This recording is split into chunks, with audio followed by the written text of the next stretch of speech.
Welcome to healthy हो। आज हम ब्लड कैंसर्स के बारे में बात करेंगे।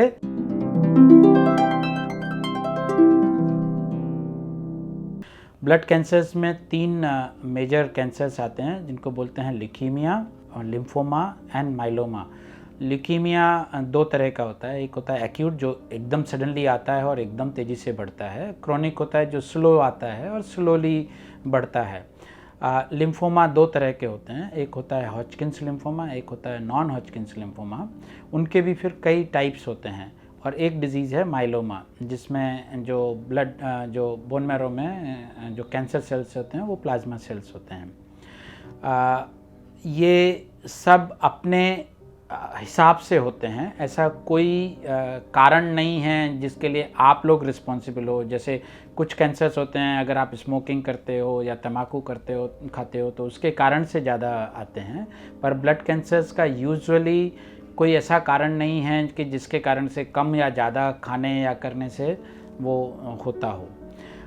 कुछ जेनेटिक चेंजेस हमारी सेल्स जो होती हैं, जो कोशिकाएं होती हैं जो आपस में डिवाइड होती हैं, और जब डिवाइड होते हैं तो उसमें कुछ चेंजेस आते हैं, जेनेटिक चेंजेस आते हैं और उसके कारण से ये ब्लड कैंसर्स होते हैं।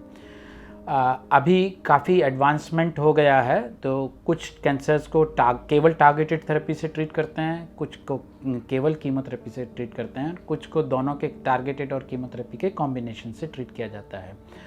साइड इफ़ेक्ट को कम करने की हमारे पास बहुत सारी दवाइयाँ हैं, तो ऐसा नहीं है कि ब्लड कैंसर है तो अब ठीक नहीं हो सकता है। बहुत सारे ब्लड कैंसर्स ठीक होते हैं, या कुछ कैंसर्स हैं जो अगर ठीक नहीं हो सकते हैं, लेकिन जैसे थायराइड की बीमारी या ब्लड प्रेशर की बीमारी क्रॉनिक है, मतलब दवाइयाँ लंबे समय तक चलती रहती हैं। ऐसे ही उन कैंसर्स की अगर हम दवाइयाँ लेते रहते हैं तो सालों साल तक लाइफ रहती है। तो कुछ कैंसर्स क्योर हो जाते हैं, कुछ कैंसर्स क्रॉनिक फॉर्म में कि लंबे समय तक दवाइयाँ लेने के साथ में क्वालिटी ऑफ लाइफ रहती है।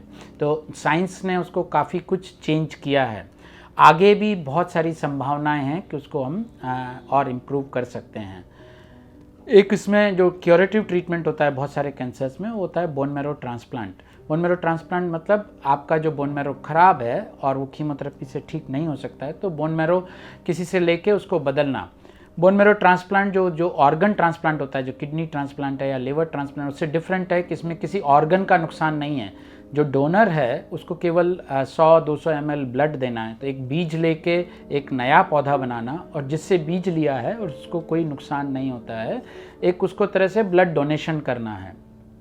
बोन मैरो ट्रांसप्लांट काफ़ी कॉम्प्लेक्स प्रोसीजर है, पर इसमें जैसे बीज को बड़ा करके पौधा बनाना है, और इससे बहुत सारी बीमारियां क्योर होती हैं। इन सब माध्यमों से जो टारगेटेड थेरेपीज़ हैं, कीमोथेरेपी है, बोन मैरो ट्रांसप्लांट है, इनसे बहुत सारे ब्लड कैंसर्स को ठीक किया जा सकता है।